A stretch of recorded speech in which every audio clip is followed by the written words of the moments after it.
Hi friends, this is Hari. Cinema bus அப்டேட்டில் அடுத்தது ஒரு சூப்பர்பான ஒரு அப்டேட்டோடு வந்திருக்குங்க. ட்ரெயிலர் ரிலீஸ் ஆனாலும் ஆச்சு, எல்லாருமே கதை இப்படி தான் அப்படி தான், சயின்ஸ் ஃபிக்ஷனாக இருக்குமா, ஹியூமன் டிராஃபிக் கதையாக இருக்குமா, இல்லை டைம் ட்ராவல் கதையாக இருக்குமா, இல்லை பழி வாங்குற ஒரு கேங்ஸ்டர் கதையாக இருக்குமா, ஸோ ஏகப்பட்ட விஷயங்கள் ஓடினுக்கு. அதுவும் குறிப்பாக ரஜினி சாரை அப்படியே அந்த வின்டேஜ் அந்த பிளாட்டில் காட்டும்போது பாஷா படத்தோடைய அந்த இமேஜினேஷன்லாம் நமக்கு வந்துட்டு போகுது.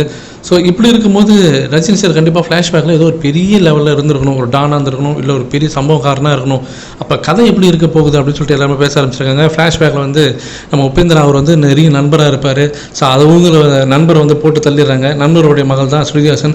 அவளை கூட்டு வந்து சத்யராஜோட பொறுப்பில் வந்து அவர் வந்து வளர்க்க சொல்கிறாரு. இவர் வந்து ஒரு 30 வருஷமாக வந்து தலைமறைவாக தேவா மேன்ஷன் வச்சுட்டு அமைதியாக வாழ்க்கை வாழறாரு. மீண்டும் அந்த கேங்ஸ்டர்னால பெரிய பிரச்சனை வரதுனால அவர் மறுபடியும் அவருடைய பழைய விஸ்வரூபத்தை காட்டுறதா இந்த படம் அப்படின்ற மாதிரி சொல்கிறாங்க. ஆனால் இந்த நிலையில் தான் ஒரு முக்கியமான வெப்சைட், அதாவது இந்த படத்தை டிக்கெட் புக் பண்ணக்கூடிய வெளிநாட்டில் இருக்கக்கூடிய வெப்சைட்டில் இந்த படத்தோடைய அந்த சாராம்சம் பிளாட் ஸ்டாம் சம்மரின்னு சொல்லுவாங்க, அது வந்து ரிவீலாக இருக்குது. அதன்படி பார்க்கும்போது தேவா வந்து ஒரு லாயலான ஒரு ஃபியர்லெஸ் ரயில்வே கூலியாக இருக்கிறாரு.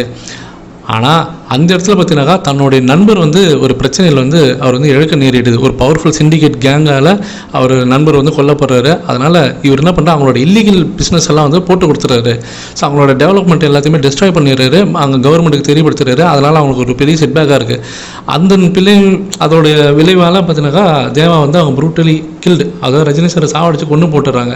ஆனால் அதை பார்த்து அந்த சீக்ரெட்லாம் தெரிஞ்சுக்கிட்டு ஒரு சயின்டிஸ்ட், அதாவது நம்ம சத்யராஜ் அவர்கள் வந்து அவர் அங்கேருந்து அந்த கிரேவியாலேருந்து எடுத்துன்னு வந்து ஒரு எக்ஸ்பெரிமெண்ட் டெக்னாலஜி மாரி யூஸ் பண்ணி ஒரு சயின்ஸ் ஃபிக்ஷன் கான்செப்டில் இருக்கும் மீண்டும் 30 வருஷம் கழிச்சு அவர் மீண்டும் உயிருடன் கொண்டு வராரு. ஆனால் இந்த தாட்டி கொண்டு வரும்போது ரொம்ப ஸ்ட்ராங்கராக ரொம்ப பார்த்தீங்கன்னா ஒரு கிளவரான ஒரு பர்சனாக அவர் திரும்ப கொண்டு வராரு.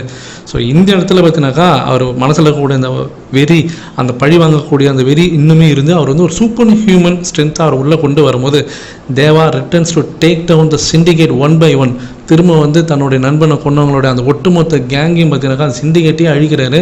தனியாளாக பார்த்தீங்கன்னாக்கா one man show, one man ஆர்மியாக செதுக்கி விளையாடுறாரு அவருடைய ஆட்டத்தை அப்படின்ற மாரி சொல்லியிருக்காங்க.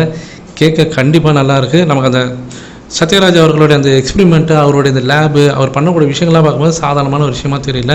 அங்கே வந்து ஒரு ஷாக்கிங் சேர் மாதிரிலாம் இருக்குது, ஷாக் கொடுக்கக்கூடிய சேர் மாதிரி இருக்குது, சம்திங் எக்ஸ்பெரிமெண்டல் மாதிரிலாம் ஏதோ பண்ணுறாரு. ஆனால் 30 வருஷம் கழிச்சு நீ ஏன்டா இப்போ வந்த அப்படின்னு சொல்லிட்டு மாதிரிலாம் கேட்டிருப்பார் சத்யராஜ் அவர்கிட்ட. அதே போல் நாகார்ஜுனா வந்து இவரை பார்க்கும்போது எங்கேயோ நான் பார்த்த மாதிரி இருக்கே அப்படின்ற மாதிரி சொல்கிறார். அப்போ 30 வருஷத்துக்கு முன்னாடி ஒரு சின்ன குழந்தையாக இருந்து அவர் பார்த்துருப்பாருன்னு நினைக்கிறேன் ரஜினி சாரை.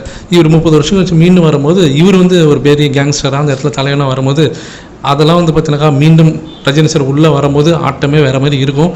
இந்த மாதிரி கதை இருந்தால் எப்படி இருக்கும்னு நீங்கள் மறக்காமல் கீழே சொல்லுங்கள் ஃப்ரெண்ட்ஸ்.